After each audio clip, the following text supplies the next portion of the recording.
बहादुर फड़कन लागे, नाचन लगे मुच्छ के बार, कटकट बोटी गिरे खेत में, उठ उठ रुंड करे तकरार। एक कुमार दुई मर जाए, तीसरा खौफ खाए मर जाए, मरी के नीचे जिंदा लोग को ऊपर लूथ लई लटकाए। बुंदेलखंड के दो असीम शूरवीरों के लिए प्रशस्ति में लिखा गया है ये लोक महाकाव्य आला खंड, जिसका एक एक छंद सुनकर रोंगटे खड़े हो जाते हैं और हम पहुंच जाते हैं वहीं युद्ध के मैदान में आला ऊदल के साथ, उसी समय जब ये घटनाएं घटित हो रही थी। नमस्कार, 92.7 बिग एफएम पर मैं आशुतोष राणा धरोहर में आज आपको सुना रहा हूं चंदेलकालीन लोक महाकाव्य आला खंड में वर्णित रणबांकुरे आला ऊदल की अमर कहानी का दूसरा भाग। मेरी मिट्टी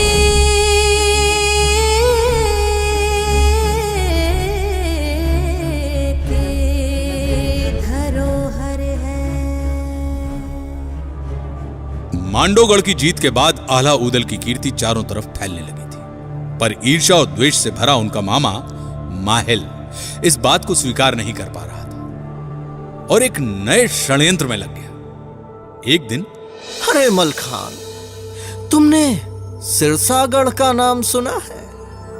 सिरसागढ़?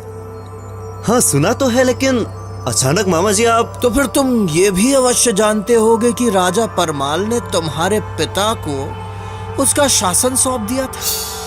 नहीं तो ये तो मुझे मालूम नहीं था। अरे मालूम कैसे चलेगा भांजे, पृथ्वीराज ने आक्रमण करके उसको अपने राज्य में मिला लिया था और अपने बेटे पारत को गद्दी पर बिठा दिया। ये बात सुनकर मलखान अपने आप पर काबू नहीं रख पाया, उसका खून खौल उठा। वो उसी क्षण महाराज परमाल के पास पहुंच गया। आला और ऊदल वहां पहले से ही मौजूद थे। महाराज की जय हो। कहो पुत्र, इतने विचलित क्यों नजर आ रहे हो? आपने मेरे पिताश्री को सिरसागढ़ का शासन सौंप दिया था और फिर पृथ्वीराज ने आक्रमण करके उसको अपने राज्य में मिला लिया था और अपने बेटे पारस को गद्दी पर बिठा दिया था। महाराज, क्या ये सच है? क्या सच में ऐसा हुआ था? मुझे तो विश्वास ही नहीं हो रहा। ये बात तो मुझे आज तक किसी ने बताई ही नहीं। इतना बड़ा अनर्थ और हमें सूचना तक नहीं। देखो पुत्र, गड़े मुर्दे उखाड़ने से कोई फायदा नहीं है और फिर पृथ्वीराज बहुत बड़े वीर हैं और उनके पास विशाल सेना भी है। उनसे युद्ध करना मानो मौत को बुलावा देना है और फिर जितना राजपाट हमारे पास है वो पर्याप्त है। क्षमा करें महाराज, हम सर कटा सकते हैं लेकिन सर झुका नहीं सकते। बिल्कुल, सिरसागढ़ को हमें पुनः जीतना होगा। हमें अपना खोया हुआ स्वाभिमान और सम्मान वापस चाहिए। लंबी बहस के बाद महाराज परमाल ने सिरसागढ़ पर आक्रमण करने का हुक्म दे दिया। अगले कुछ ही दिनों में सिरसागढ़ पर आक्रमण की तैयारी पूरी कर ली गई। फिर से आला के हाथों में महोबा की सेना की कमान सौंप दी गई। एक दूत के हाथों सिरसागढ़ के राजा और दिल्ली के महाराज पृथ्वीराज चौहान के बेटे पारत को यह संदेश भेजा गया कि या तो युद्ध करो या फिर किला खाली कर दो। अकस्मात यह संदेश मिलने के बाद राजा पारत घबरा गया। उसने तुरंत महामंत्री को अपने कक्ष में बुलवा भेजा। मुझे तो कुछ समझ नहीं आ रहा है मंत्री जी। बड़ी विकट परिस्थिति है महाराज। हमारी सेना इस अकस्मात युद्ध के लिए बिल्कुल भी तैयार नहीं है, लेकिन मांडवगढ़ जीतने के बाद महोबा की सेना के हौसले आसमान को छू रहे हैं। कुछ तो करना ही होगा। इस तरह हम हाथ पे हाथ धरकर नहीं बैठ सकते। महाराज, मेरा विचार है कि महाराज पृथ्वीराज चौहान को शीघ्रातिशीघ्र इस स्थिति की सूचना भेज दी जाए। मंत्री का सुझाव मान पारथ ने अपने पिता महाराजा पृथ्वीराज चौहान को पत्र भेजा। महामंत्री, हमारे हिसाब से सेना को तुरंत सिरसागढ़ के लिए रवाना कर दिया जाना चाहिए। आपने ठीक फरमाया है महाराज। 10,000 सैनिक, सभी घुड़सवार, ताकि वे जल्द से जल्द सिरसागढ़ पहुंचकर मोर्चा संभाल सके। सेनापति चामुंडा राय, आप कल तड़के ही सिरसागढ़ के लिए कूच करें। जो आज्ञा महाराज। महाराजा पृथ्वीराज चौहान के आदेश अनुसार उनकी सेना का रणनायक चामुंडा राय 10,000 सैनिकों की फौज लेकर सिरसागढ़ की ओर रवाना हो गया। इधर महोबा की सेना सिरसागढ़ की सीमा तक पहुंच गई थी और अगले ही दिन प्रातःकाल आल्हा के नेतृत्व में महोबा की सेना ने सिरसागढ़ पर आक्रमण कर लिया। पारस भी अपनी सेना के साथ तैयार थे। रणभेरियां बज उठी थी। युद्ध आरंभ हो चुका था। 6 दिनों तक घनघोर घमासान युद्ध होता रहा और कोई निर्णय न निकला कि घोड़ा बिचला था ऊदल का, जिसमें बहे हजारों जवान, आधी जमुना में पानी बहे, आधी बहे रकत की धार। और फिर 7वें दिन ऊदल ने तलवार मारकर पारत को घायल कर दिया। घायल पारत ने युद्ध क्षेत्र से भागकर अपनी जान बचाई। यह साफ हो गया था कि जब तक महाराज पृथ्वीराज चौहान की सेना नहीं पहुंचती तब तक महोबा की सेना से पार पाना कठिन है कि बड़े लड़ैया महोबा वारे इनकी मार सही न जाए। खुशकिस्मती से चामुंडा राय अपने 10,000 जांबाज सैनिकों के साथ सिरसागढ़ पहुंच चुका था। चामुंडा राय को लगता था कि वो अपनी इतनी बड़ी फौज के साथ महोबा के कुछ मामूली से सैनिकों को आराम से परास्त कर देगा। और अगले दिन उसने व्यूह रचना के तहत आला और ऊदल को चारों तरफ से घेर लिया। चामुंडा राय के सैनिकों से अपने आप को घिरा देखकर ऊदल ने ललकार कर चामुंडा राय से कहा, "अरे चढ़ा! जाकर कह देना पृथ्वीराज चौहान से कि पुड़ी कचौड़ी जान न मिल है, 12 मास चले तलवार।" और फिर भीषण युद्ध आरंभ हुआ। आल्हा ऊदल की युद्ध नीति और पराक्रम के सामने सिरसागढ़ की एक न चली और चामुंडा राय को पारत को साथ में लेकर सिरसागढ़ का किला छोड़कर भागना पड़ा। महोबा के वीर रणबांकुरे एक बार फिर से विजयी हुए थे कि बड़े लड़ैया महोबा वारे इनकी मार सही न जाए। एक को मारे दुई मर जाए, तीसरा खौफ खाए मर जाए, मरे के नीचे जिंदा लुक गौ, ऊपर लोथ लई लटकाए। सिरसागढ़ की लड़ाई जीतने के बाद आला ऊदल का ओहदा बहुत ऊंचा हो गया था। ना केवल महोबा बल्कि पूरे भारतवर्ष में इनकी शूरता के नाम का डंका बज रहा था। राजा परमाल भी इस विजय से बहुत प्रसन्न थे। उन्होंने मलखान को सिरसागढ़ का प्रभारी बना दिया। लेकिन माहिल इस बात से खिन्न था और वो मन ही मन सोचने लगा कि क्या किया जाए कि आला ऊदल की ये कीर्ति, ये यश अपयश में बदल जाए। एक दिन आला और ऊदल को एक गंधर्व ने 5 घोड़े दिए जिनका नाम था पक्षीराज, मृगराज, राजसुजान, पवनवेग और मनवेग। ये घोड़े इतनी तीव्रता से भागते थे कि लोगों को लगता था कि ये घोड़े हवा में उड़ रहे हैं, अधर में चल रहे हैं। आला ऊदल इन घोड़ों को युद्ध के लिए तैयार करने लगे और माहिल को एक तरकीब सूझ गई। वे सीधे रनिवास में जाकर अपनी बहन मलहना से मिले और मलहना के कान भरने लगे। बहना, प्यारी बहना, सुनाई दे रहा है कि आल्हा ऊदल ने घोड़े खरीदे हैं, बेशकीमती घोड़े। लेकिन मैं इस बात से चिंतित हूं कि अचानक ऐसे घोड़े खरीदने की क्या दरकार। मुझे तो दाल में कुछ काला नजर आ रहा। इसमें काला क्या है भैया? युद्ध के लिए तो घोड़े हमेशा खरीदे जाते हैं। कितनी भोली है मेरी बहना। ये घोड़े युद्ध के लिए नहीं खरीदे गए। युद्ध के लिए नहीं खरीदे गए तो फिर किस लिए? अब बहना मेरे मुंह से झूठ ना निकले, लेकिन जहां तक मेरे गुप्तचरों ने बतलाया है कि आल्हा ऊदल के मन में खोट, ये दोनों महाराज और ब्रह्मा को मारकर गद्दी पर कब्जा करना चाहते हैं, तभी ये घोड़े इकट्ठे कर रहे हैं। ये आप क्या कह रहे हैं भैया? नहीं, ये सच नहीं हो सकता। बहन, मन तो मेरा भी चाहता है कि ये बात झूठ हो, लेकिन कहीं अगर ये बात सच निकली तो फिर उस दिन हम क्या कर पाएंगे। इसीलिए उचित तो यही होगा कि तुम महाराज को इस बात से अभी अवगत कराओ। हाँ, आप उचित ही कह रहे हैं। मैं अभी जाके बात करती हूँ महाराज से। मलहना आल्हा ऊदल को अपने सगे बच्चे से अधिक प्रेम करती थी, लेकिन इधर माहिल की बातों ने मलहना के मन को दूषित कर दिया। आखिर वो एक पतिव्रता पत्नी थी और मां भी थी। कहते हैं ना कि घुटने हमेशा पेट की तरफ ही मुड़ते हैं और मां ममता में अंधी हो जाती है। मलहना को महोबा के सिंहासन पर मंडराते खतरे अचानक नजर आने लगे और वे राजा परमाल के पास पहुंच गए। नहीं नहीं महारानी, आप बहुत बड़ी भूल कर रही हैं। ऐसा आप विचार भी कैसे कर सकती हैं? आला ऊदल दोनों ही स्वामी भक्त हैं। वो कभी भी हमारे विरुद्ध कोई काम नहीं करेंगे। यदि ऐसी ही बात है तो फिर आप आला और ऊदल दोनों से वो घोड़े मंगवा लीजिए। मैं दावे के साथ कह सकती हूँ कि वो आपको घोड़े नहीं देंगे, और जब तक ऐसा नहीं हो जाता हम अन्न जल ग्रहण नहीं करेंगे। तो ठीक है, जैसा आप चाहें। राजा परमाल ने आल्हा को बुलाने का फैसला किया। यह खबर मिलते ही आल्हा ऊदल राजा परमाल के पास पहुंच गए। राजा परमाल ने उनसे पूछा कि ये घोड़े कहां से मिले। ऊदल बोले, तब राजा से देव निधि ने रखने मान, और 5 बछड़े अति विशिष्ट हैं, भर भर करके भरे उड़ान।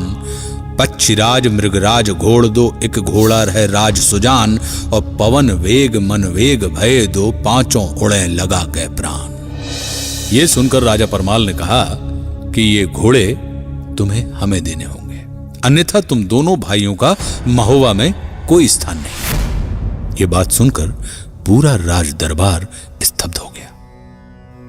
महाराज, बड़ा दुख के साथ हमें यह कहना पड़ रहा है कि आप हम पर संदेह कर रहे हैं, जबकि ये घोड़े सेना के लिए नहीं खरीदे गए। हमें नहीं पता कि आपको अचानक क्या हो गया, लेकिन संदेह के इस वातावरण में हमारा दम घुटता है। हमें आज्ञा दीजिए महाराज। राज दरबार से निकलकर आल्हा सीधे अपनी मां देवलदे के पास पहुंच गए। मां, जिन्हें हमने हमेशा पिता समान समझा, उन्हें ही आज हम पर विश्वास नहीं। जिस राज्य के लिए हमारे पिता और काका ने अपने प्राणों की आहुति दे दी, वही राज्य हमसे स्वामी भक्ति का प्रमाण मांग रहा है। अब हमारा यहां एक पल भी ठहरना मृत्यु समान है। पुत्र, जब समय संबंधों से ज्यादा प्रबल हो जाए, तब समय के बताए रास्ते पर ही चलना उचित होता है। न जाने किस ठोर पर जाकर रुकेगी हमारी जीवन की नाव, लेकिन संबंधों को एक अवसर अवश्य मिलना चाहिए। एक बार और अंतिम बार पुत्र, तुम महाराज से जाके मिल लो। हो सकता है कि उनका मन बदल जाए और फिर वे तुम्हें स्वीकार भी कर लें। माता से आशीर्वाद लेकर आल्हा राजा परमाल के पास पहुंचे। राजा परमाल ने उनके सामने 3 शर्तें रखी। माता देवलदे से सलाह मशवरा करने के बाद जब आल्हा ऊदल राजमहल पहुंचे तो पूरा दरबार भरा हुआ था। आल्हा ऊदल ने राजा को माता की कही हुई बातें दोहराई। बातों को सुनकर राजा परमाल आल्हा ऊदल से बोले, यदि तुम राज्य में खाओगे तो गोमांस खाओगे, अगर पानी पियोगे तो गाय का रक्त पियोगे, यदि स्त्री के साथ सोते हो तो बहन के साथ सोओगे। राजा परमाल के मुंह से ऐसी युक्ति सुनने के बाद आल्हा क्रोधित हो उठा और तुरंत वहां से निकल गया। ऊदल ने अपनी पकड़ी और गहने उतार कर फेंक दिए। क्रोधित आल्हा उठकर चलवा पूरब तुरंत की पहुंचो जाए और ऊदल बोलो, तब राजा से पगड़ी गहना तरी तुम्हार। भादों की आधी रात थी, घनघोर वर्षा हो रही थी। आल्हा ऊदल अपनी मां देवलदे को लेकर महोबा नगरी को छोड़कर किसी अज्ञात स्थान की ओर चल पड़े। पूरे महोबा नगर वासियों के लिए यह एक बहुत ही दुखदायी और करुण दृश्य था। इस घटना को गाते हुए आज भी उत्तर और मध्य भारत के अलहैत रो पड़ते हैं। नैना नैना आंसू ढारे, दया न कहूँ ठाव देखाए। आल्हा चली भय, ऊदल चली भय, जैसे राम लखन चली जाए।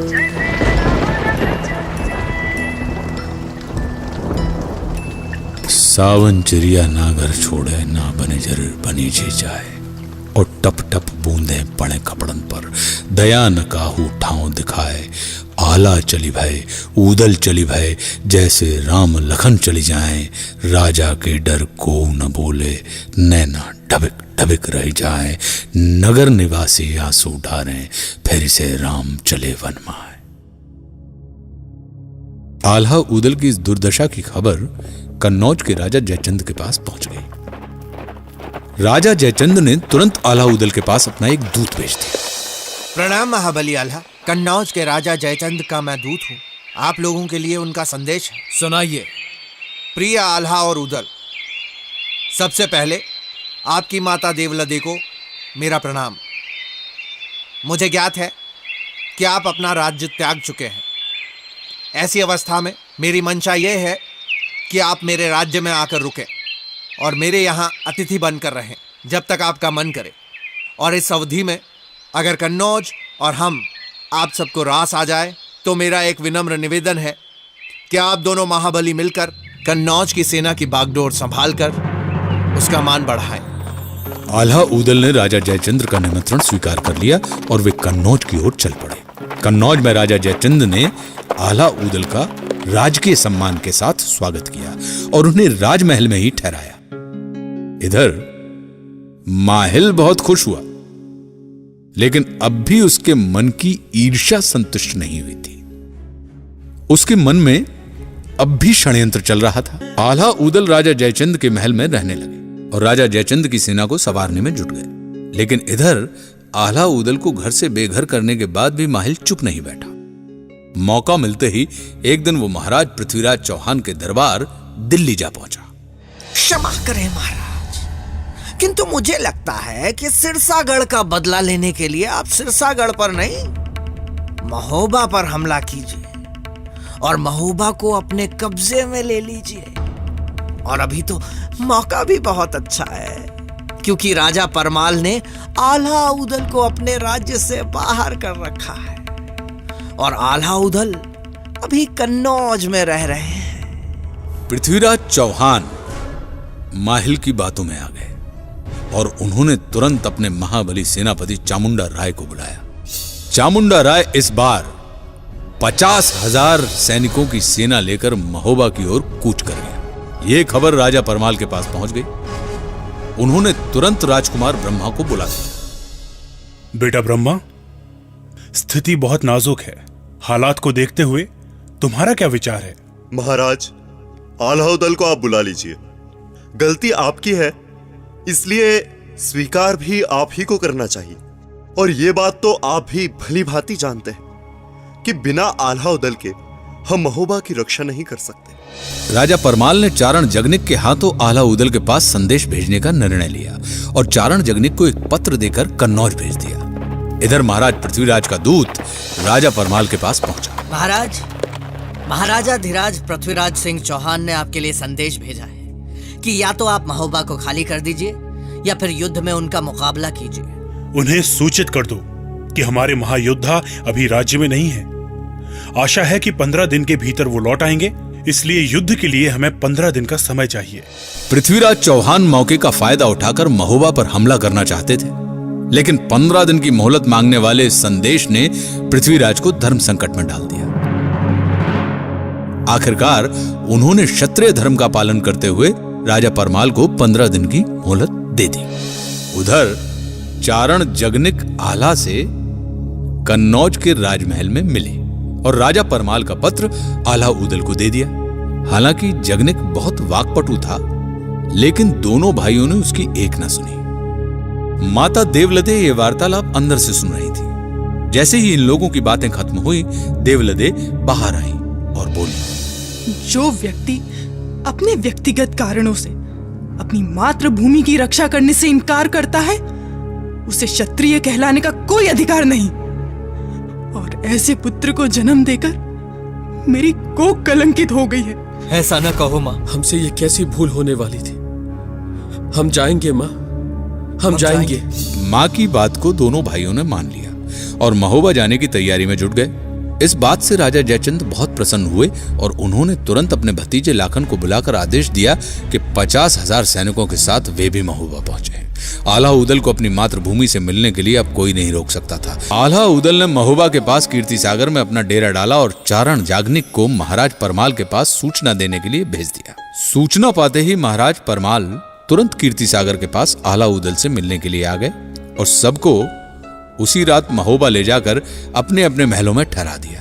अगले दिन महोबा के 5 वीर एक साथ बैठे और युद्ध की रणनीति तैयार कर ली गई। इसके बाद महाराज पृथ्वीराज को यह खबर भेज दी गई कि महोबा की सेना युद्ध के लिए तैयार है। सूचना मिलते ही पृथ्वीराज ने महोबा पर आक्रमण करने का आदेश दिया चामुंडा राय को। लेकिन युद्ध स्थल पर पहुंचते ही चामुंडा राय ने देखा कि महोबा की सेना की कमान आल्हा संभाल रहे हैं। इस बात से चामुंडा राय घबरा गया, क्योंकि आल्हा उदल की ताकत का अंदाजा उसे बखूबी था। लेकिन युद्ध तो शुरू होना ही था। दोनों पक्ष की योद्धा आपस में भिड़ गए। कैमास नामक योद्धा से उदल और बालमेड़ राय से मलखान लड़ रहा था। युवराज ब्रह्मा पारत से और लाखन कन्न से और पुंडीर से ढेबा। उदल ने कैमास को घायल कर दिया और कैमास मोर्चा छोड़कर भागने लगा। महोबा के सैनिक राजा परमाल की जय जयकार करने लगे और दावे बेदुला उदल आवे लहरत आवे बैगनी पाग मोर्चन मोर्चन घोड़ा नाचे उदल कहे पुकार पुकार नौकर चाकर को नहीं है तुम सब भैया लगो हमार जन्मभूमि पर जे संकट है सब भैया मिलकर गुहार। ये ललकार सुनकर महोबा की सेना जोश और साहस से भर गई और वो दुश्मन पर जोरदार प्रहार करने लगी। इधर चामुंडा राय ने आल्हा को ललकारते हुए कहा, अरे आल्हा, सैनिकों को कटवाने से क्या लाभ है? आओ हम मल्ल युद्ध करके इस युद्ध का निर्णय कर लें। अगर तेरी यही इच्छा है चामुंडा राय तो मुझे कोई परेशानी नहीं है, हो जाए दो दो हाथ। आल्हा चामुंडा राय से बोले कि पंख फैलाए हुए मोर बहुत देखे हैं, घन पे छाए हुए घनघोर बहुत देखे हैं और नाला कहता है समुंदर से उमड़ना सीखो, हमने बरसात के ये शोर बहुत देखे हैं। चढ़ा इस सिंहनाद से भयभीत होकर दोनों तरफ के सैनिकों ने हथियार रख दिए। चामुंडा राय और आल्हा के बीच मल्लयुद्ध शुरू हो गया। 3 घंटे तक दोनों कुश्ती लड़ते रहे और अंत में आल्हा ने चामुंडा राय को चपेट के साथ एक ऐसा धोबी पछाड़ दिया कि वो दूर जा गिरा और आल्हा कूदकर उसकी छाती पर बैठ गए। धीरे धीरे एक के बाद एक सेना नायकों को हराते हुए महोबा के ये महाबली योद्धा लगातार युद्ध जीतते जा रहे थे।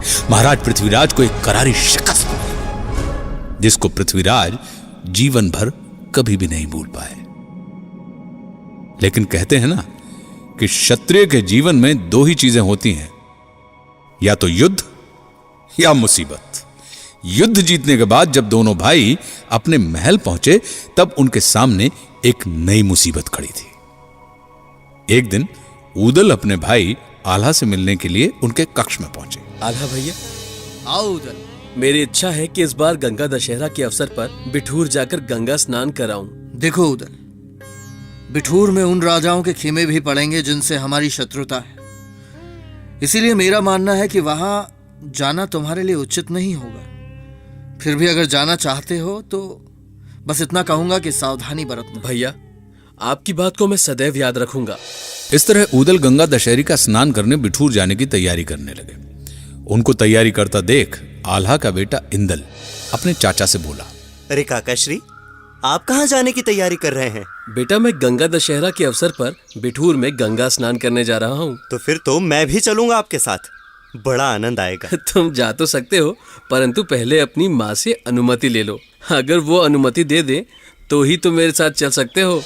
इंदल अनुमति लेने के लिए अपनी माँ से मिला और जिद करके माँ सोना दे को मना लिया। अब चचा भतीजा बिठूर की ओर कूच कर गए। उदल ने नदी किनारे रेत पर एक सुंदर जगह चुनकर अपना डेरा जमाया और तंबू शामियाना गाड़ दिया। गंगा दशहरे के पावन अवसर पर दोनों चचा भतीजे ने शांति से स्नान किया और स्नान खत्म कर खेमे की ओर लौटने लगे कि तभी इंदल ने कहा, काकाश्री, आपकी आज्ञा हो तो क्या मैं थोड़ा मेले में घुमाऊं? हाँ हाँ, बिल्कुल घुमाओ। हमारा मुख्य काम तो हो गया है, लेकिन तुम ज्यादा दूर मत जाना। उदल खेमे में लौट आए और अपनी कुल देवी मेहर भवानी की पूजा करने लगे। इधर इंदल मेले में घूमने लगा। तभी बल्ख बुखारे की राजकुमारी चित्ररेखा ने इंदल को देख लिया। वो इंदल के सुंदर रूप पर मुग्ध हो गई और उसने तुरंत इंदल को बुलाने के लिए अपनी दासी को इंदल के पास भेजा। इंदल राजकुमारी चित्ररेखा से मिला। राजकुमारी को मेरा प्रणाम। मैं महोबा के राजा परमाल के सेनापति महाबली आल्हा का पुत्र हूँ इंदल। ये तो बड़ी ही खुशी की बात है, या फिर यूं कहिए कि संयोग की बात है कि आप महाबली आल्हा के सुपुत्र हैं। हमने आपको खेमे के सामने से जाते हुए देखा था, बस फिर क्या था, हम आप पर मुग्ध हो गए। जी मुझे खुशी है कि आपको मैं अच्छा लगा। ऐसे में यदि ये राजकुमारी आपसे स्वयंवर रचाना चाहे तो कोई गलत बात तो नहीं? ये आप कैसी बातें कर रही हैं? स्वयंवर रचना मेरे लिए संभव नहीं है, क्षमा करें, मैं चलता हूँ। चित्ररेखा की लाख कोशिशों के बावजूद इंदल चित्ररेखा से स्वयंवर रचाने के लिए राजी नहीं हुआ। तब चित्ररेखा ने सिपाहियों को बुलवाया और इंदल को कैद कर लिया। साथ ही साथ उसने आदेश दिया, इस बात की गोपनीयता बरकरार रहे।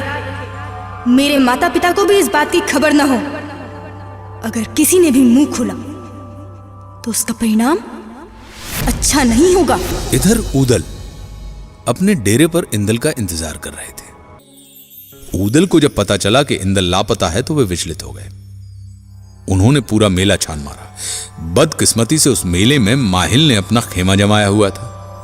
माहिल को इंदल के लापता होने की खबर मिल गई। यह सुनते ही माहिल एक पल भी मेले में नहीं रुका और सीधा महोबा में आला के पास पहुंच गया। देखो आला, उदल की कोई संतान नहीं है, इसीलिए वो सोचता है कि उसके हिस्से की सारी संपत्ति इंदल ले लेगा और वो इस नीच सोच की वजह से इंदल से जलता है और इसी वजह से वो इंदल को बहला फुसला कर बिठूर ले गया, जहां उसने इंदल की हत्या कर दी। वो तुम्हारा सगा भाई हो सकता है भांजे, पर अफसोस अफसोस लोभ कभी अपना पराया नहीं देखता। इंदल की हत्या की बात सुनते ही आला बौखला गए। आला उदल को अपने बेटे से ज्यादा प्यार करते थे, पर इस घटना ने उन्हें अंदर तक झकझोर दिया। माहिल की इस हरकत से अनजान उदल अपने भाई के पास पहुंच गए और भैया अनर्थ हो गया है। बिठूर के मेले में इंदल कहीं खो गया है। हम क्षमा चाहते हैं। मैंने पूरा मेला छान मारा पर फिर भी। नीच! मेरे बेटे की हत्या करने के बाद तू मेरे पास क्षमा मांगने आया है और यह मनगढ़ंत कहानी सुनाकर हमें बहकाने की कोशिश कर रहा है। तू वीर नहीं, हत्यारा है। ये कहते ही आला ने अपने भाई उदल को पीटना शुरू कर दिया। उदल के लिए आला पिता से बढ़कर थे। उन्होंने मुंह बंद करके सब सहन किया। ये सब देखकर सोनादे अपने आप को रोक नहीं सकी और उन्होंने आला का हाथ पकड़ लिया और उदल को छोड़ने के लिए गिड़गिड़ा। स्वामी रुक जाइए स्वामी, आप ऐसा पाप ना करें। आपके छोटे भाई ने क्या क्या नहीं किया है आपके लिए। रुक जाइए स्वामी, ऐसा अनर्थ ना करें। ये मेरा भाई नहीं है, मेरे बेटे का हत्यारा है। कोड़े की मार से बुरी तरह घायल उदल ने अपनी भाभी से कहा, भाभी मैं सच कह रहा हूँ भाभी, मैंने इंदल को नहीं मारा। पता नहीं वो मेले में कहाँ खो गया। मैंने उसे बहुत ढूंढा पर फिर भी वो नहीं मिला। कम से कम आप मेरा विश्वास करो। सोनादे ने आला को समझाया, हम तुम रही बे जय दुनिया में इंदल पैर मिलेंगे आए और कोक के भाई को तुम मारत ऐसी तुम्हें मुनासिब ना है। जोड़ी बनी रहे दंपति की, बेटा होत न लागे देर और भैया गए तो फिर न मिल है देवर मेरो लड़ेता शेर। ओ काहे रूठ गए हो स्वामी, काहे लखन को मारे राम और भैया विपत बटैया होते गाढ़े दिन में आवे काम। आला ने हाथ रोक लिया, लेकिन फिर उसने जल्लादों को आदेश दिया, इसे यहां से उठाकर जंगल में ले जाओ और इसे मारकर इसकी लाश को फेंक दो।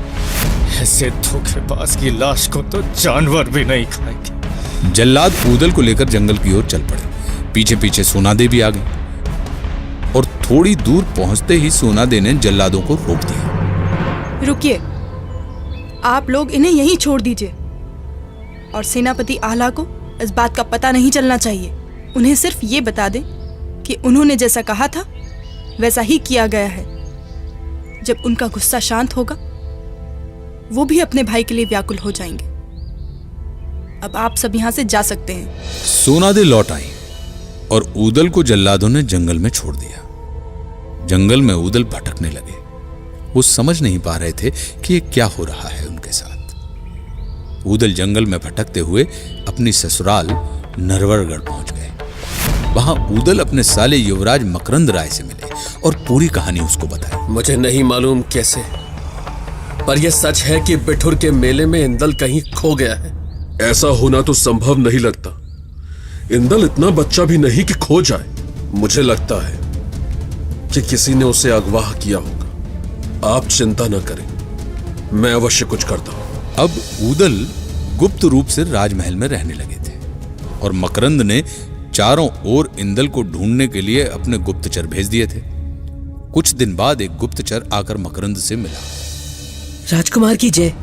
सूचना है कि बल्क बुखारे की राजकुमारी चित्रलेखा ने इंदल को बंदी बनाकर रखा है, और ये सूचना एकदम सटीक है क्योंकि राजकुमारी की दासी के हवाले से इस बात की पुष्टि हुई है। बहुत अच्छे, बहुत खूब। ये बात मकरंद ने ऊदल को बताई और बलख बुखारे पर हमला बोल दिया। ये खबर मिलते ही बलख बुखारे के राजा घबरा गए और उन्होंने तुरंत अपना दूत भेजा मकरंद के पास। राजकुमार, महाराज ये जानना चाहते हैं कि युद्ध का कारण क्या है। उनसे कहो कि उनकी बेटी राजकुमारी चित्रलेखा ने मोहबा के राजा परमाल के सेनापति वीरवर आल्हा के पुत्र को बंदी बना रखा है। अगर वो इंदल को लौटा देंगे तो हम युद्ध नहीं करेंगे। ये बात सुनकर बलख बुखारे के राजा ने मकरंद और ऊदल को अपने दरबार में आमंत्रित किया। दोनों जब पहुंचे तो उनकी बहुत आवभगत की गई।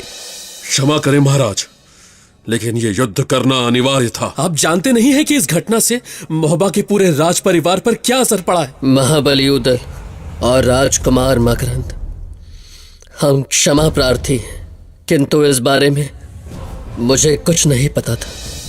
बलख बुखारे के राजा ने राजकुमारी चित्ररेखा को बुलाया और उसे बहुत फटकारा। हमें क्षमा कीजिए पिताजी, हमसे बहुत बड़ी भूल हो गई। सभा में इंदल उपस्थित हुआ।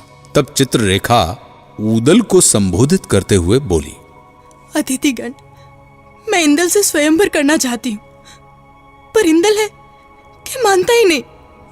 हम इंदल से अत्यधिक प्रेम करते और हम इस भरी सभा में घोषणा करते हैं कि अगर इंदल नहीं माने तो हम अपने प्राण त्याग देंगे।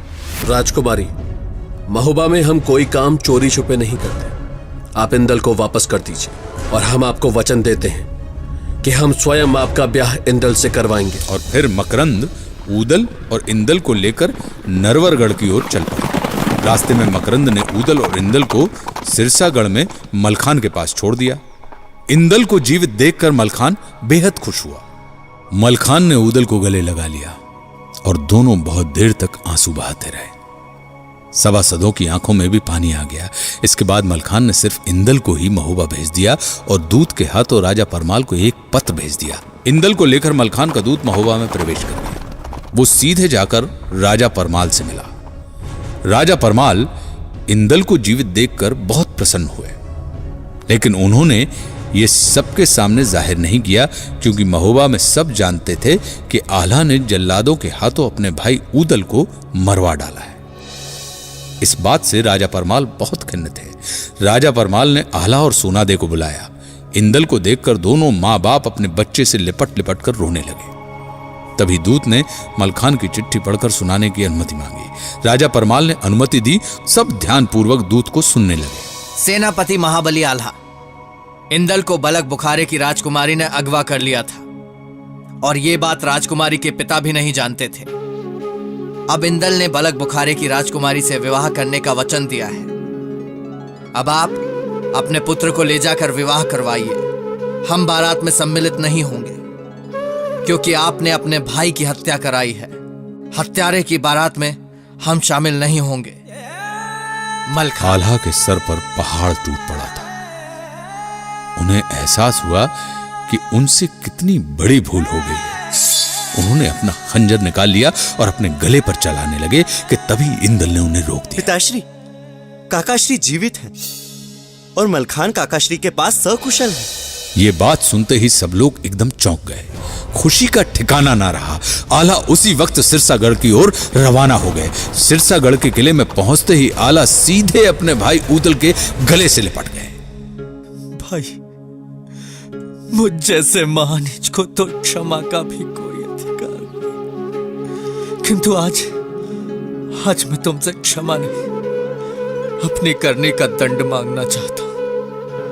मुझे दंड दो, मुझे दंड दो। ये आप क्या कह रहे हैं भैया? आप बड़े भाई हैं, ना मैं आपको क्षमा दे सकता हूं और ना ही मैं आपको दंड दे सकता हूं। मैं तो केवल आपसे यही मांग सकता हूं कि एक बार फिर मुझे अपने चरणों में जगह दे दीजिए। और दोनों भाई एक दूसरे से लिपटे रहे। कहते हैं कि उस दिन भाइयों के इस प्रेम को देखकर स्वर्ग के देवताओं ने भी फूल बरसाए थे। स्वस्ति न इंद्रो वृद्धश्रवाः, स्वस्ति न पूषा विश्ववेदाः, स्वस्ति न साक्षर्यो अरिष्टनेमिः, स्वस्ति नो बृहस्पतिर्दधातु, स्वस्ति नो बृहस्पतिर्दधातु, स्वस्ति नो बृहस्पतिर्दधातु। इधर महाराज पृथ्वीराज ने कन्नौज के राजा जयचंद की बेटी संयोगिता का हरण करके उससे शादी कर ली थी। तभी से राजा जयचंद पृथ्वीराज के दुश्मन बन चुके थे। और जब पृथ्वीराज ने महोबा पर चढ़ाई की तब राजा परमाल भी पृथ्वीराज के दुश्मन बन गए। जैसा कि प्रचलित है कि शत्रु का शत्रु मित्र होता है। अपनी बेटी के साथ जो हुआ उसका बदला लेने के लिए राजा जयचंद ने पृथ्वीराज की बेटी बेला से राजा परमाल के बेटे राजकुमार ब्रह्मा का बलपूर्वक विवाह करवा दिया। लेकिन इस विवाह के संपन्न होने के बाद पृथ्वीराज की सेना वहां पहुंच गई और बेला को लेकर वे दिल्ली चले गए। इसलिए विवाह तो हो गया था पर वधू ससुराल नहीं पहुंच सकी थी। बाद में आल्हा ऊदल ने यह निर्णय लिया कि दिल्ली पर आक्रमण करना जरूरी है ताकि रानी बेला को दिल्ली से महोबा लाया जा सके, और एक संदेश पृथ्वीराज चौहान के पास भेज दिया। पृथ्वीराज चौहान ने युद्ध की चुनौती स्वीकार कर ली। उन्होंने सेना नायक चामुंडा राय को भी समझाया और एक बार फिर रणभूमि में महोबा और दिल्ली की सेनाएं आमने सामने खड़ी थी। देखते ही देखते दोनों पक्षों ने एक दूसरे पर घनघोर आक्रमण कर दिया और घमासान लड़ाई शुरू हो गई। कहते हैं कि भारत के इतिहास में ऐसा युद्ध पहले कभी नहीं देखा गया था। हाथी, घोड़े, तलवार, भाला, ताशे, नगारे, लोग आज भी इस युद्ध की तुलना कुरुक्षेत्र के युद्ध से करते हैं। बहरहाल लड़ाई करते हुए ऊदल पृथ्वीराज के सामने पहुंच गया और दोनों के बीच घमासान युद्ध हुआ और पृथ्वीराज घायल हो गए। पृथ्वीराज को बचाने के लिए चामुंडा राय आदि वीरों ने ऊदल पर एक साथ कई तरफ से मिलकर हमला कर दिया। इतने सारे लोग एक साथ प्रहार करने लगे, लेकिन ऊदल ने भी घुटने टेकना नहीं सीखे थे। ऊदल आज अपने पूरे शबाब पर था और घोड़ा बिचला था ऊदल का, जिसमें बहे हजारों ज्वान और आधी जमुना में पानी बहे, आदि बहे रकत की धार। एक को मारा दुई मर जाए, तीसरा खौफ खाए मर जाए, और मरे के नीचे जिंदा लोग गहू पर लोथ नहीं लटकाए। ऊदल पर आज भैरवी सवार थी। ऊदल आज अपने आप को बचाने की कोशिश नहीं कर रहा था, बल्कि ऐसा लग रहा था कि ऊदल अपने प्राणों का उत्सर्ग करने के लिए मचल रहा है। ऊदल लगातार एक के बाद एक चामुंडा राय और उसके सैनिकों को ऊपर प्रहार करते रहे। चामुंडा राय बहुत घबरा गया था और उसने बदहवास होकर अपने हाथ के भाले को ऊदल की तरफ फेंक दिया और वह भाला सीधा ऊदल के सीने को चीरता हुआ भूमि में गिरा। ऊदल वीरगति को प्राप्त हुआ। ऊदल को हत देखकर ब्रह्मा भौचक रह गया और चामुंडा राय ने इस मौके का फायदा उठाकर ब्रह्मा के ऊपर तलवार से वार किया और ब्रह्मा भी वीरगति को प्राप्त हुआ। लेकिन ब्रह्मा ने मरने से पहले दिल्ली के कई वीरों को ढेर कर दिया था। अंत में आल्हा चामुंडा राय पर आक्रमण करने के लिए निकले। एक के बाद एक दिल्ली की सेना के वीर आल्हा के हाथों मारे जाने लगे। चामुंडा राय भाग गया, लेकिन इस युद्ध में आल्हा भी घायल हो चुके थे और समर भूमि में एक और गिर पड़े थे। युद्ध समाप्त हो गया था। दोनों तरफ भारी नुकसान हुआ था। इन लाशों के ढेर में पड़े दिल्ली के सामंत संयम राय के कानों में महाराज पृथ्वीराज चौहान के कराने की आवाज पड़ी। उसने देखा कि समर भूमि में महाराज पृथ्वीराज चौहान निःशक्त पड़े हैं और उनके शरीर का मांस गिद्ध नोच कर खा रहे हैं। सामंत संयम राय धीरे धीरे रेंगते हुए पृथ्वीराज चौहान के पास पहुंचे। जमीन से एक कटार उठाकर उन्होंने अपने शरीर के मांस को काट काट कर गिद्धों को खिलाना शुरू कर दिया। और इस प्रकार स्वामी भक्त सामंत संयम राय ने अपने नरेश पृथ्वीराज चौहान को बचा लिया। कहा जाता है कि समर भूमि में पड़े आल्हा को उस समय के प्रसिद्ध संत परम गुरु बाबा गोरखनाथ अपने साथ उठाकर अपने अखाड़े में लेकर चले गए। कहा जाता है कि आल्हा ने नाथ पंथ स्वीकार कर लिया था। एक मान्यता और है कि आल्हा अपनी कुल देवी मैहर माता के बहुत बड़े भक्त थे। लोग कहते हैं कि आज भी मैहर माता के ऊपर सबसे पहला पुष्प महावीर आल्हा के द्वारा ही चढ़ाया जाता है। एक और किंवदंती के अनुसार आल्हा का संबंध द्वापर युग से जोड़ा जाता है। आल्हा को बर्बरीक का अवतार माना जाता है। बर्बरीक कौन थे? महाबली भीम के पुत्र घटोत्कच के पुत्र का नाम बर्बरीक था। जब महाभारत का युद्ध शुरू होने लगा तो भगवान श्री कृष्ण ने पांडव पक्ष के सभी योद्धाओं को अपने पास बुलाया और उनसे पूछा कि इस भीषण युद्ध को कौन योद्धा अपने पौरुष की दम पर कितने जल्दी समाप्त कर सकता है। तो किसी ने कहा कि 5 दिन, किसी ने कहा 10 दिन, किसी ने कहा 1 दिन। लेकिन जब घटोत्कच पुत्र बर्बरीक को बुलाया गया तो बर्बरीक ने कहा कि मैं सिर्फ एक बाण से संपूर्ण युद्ध को समाप्त कर सकता हूं। तो भगवान कृष्ण ने बर्बरीक से पूछा कि इस युद्ध में तुम किसकी तरफ से युद्ध करोगे। तो बर्बरीक ने कहा कि मेरी मां का आदेश है कि जो कमजोर पक्ष हो तुम उसकी तरफ से ही अपनी शक्ति का प्रदर्शन करना। भगवान ने कहा कि तुम हमें बताओ कि कैसे एक बाण से तुम संपूर्ण युद्ध का समापन कर सकते हो। बर्बरीक ने अपने धनुष की प्रत्यंचा पर सिंदूर लगाई और उन्होंने एक पेड़ की तरफ इंगित कर कर भगवान कृष्ण से कहा कि मैं इस प्रत्यंचा को छोड़ूंगा और इस सिंदूर की एक एक बूंद ये सारे के सारे वृक्ष के पत्ते पर आ जाएगी। जहां जहां इस सिंदूर की बूंद को आप देखेंगे मेरा बाण उस पत्ते पत्ते को छेदते हुए जाएगा। भगवान कृष्ण ने परीक्षा के लिए उस वृक्ष के एक पत्ते को अपने पैर के नीचे दबा के रख लिया। इधर बर्बरीक ने प्रत्यंचा छोड़ी और उस वृक्ष के एक एक पत्ते पर वह चिन्ह अंकित हो गया। भगवान कृष्ण ने बहुत चुपचाप पैर के नीचे दबे हुए पत्ते को देखा तो वह पत्ता भी चिन्हित था और तत्काल ही भगवान कृष्ण ने सुदर्शन चक्र उठाया और बर्बरीक का सर धड़ से अलग कर दिया। घटोत्कच रोषित हो गया, भीम दुखी हो गए। तब भगवान श्री कृष्ण ने कहा कि इसकी मां ने कहा था कि ये अशक्त की तरफ से लड़ेगा, तो यदि ये तुम्हारी तरफ से लड़ता तो दुर्योधन अशक्त हो जाता, फिर ये दुर्योधन के पास चला जाता तो पांडव अशक्त हो जाते, फिर ये पांडवों के पास आता तो दुर्योधन अशक्त हो जाता। तो इसलिए बर्बरीक की बराबरी का कोई योद्धा इस काल में नहीं है। मैं बर्बरीक को लड़ने का मौका अवश्य दूंगा, लेकिन बर्बरीक को 1 युग तक इंतजार करना पड़ेगा। बर्बरीक, तुम्हारी बराबरी के योद्धा तुम्हें कलयुग में मिलेंगे। कहा जाता है कि आल्हा बर्बरीक के अवतार हैं। तो ये कहानी थी आल्हा ऊदल की। धरोहर में मैं आशुतोष राणा उपस्थित हूंगा आपके दरबार में अगले हफ्ते एक और नई कहानी नए किरदारों के साथ, सिर्फ 92.7 बिग FM पर। मेरी मिट्टी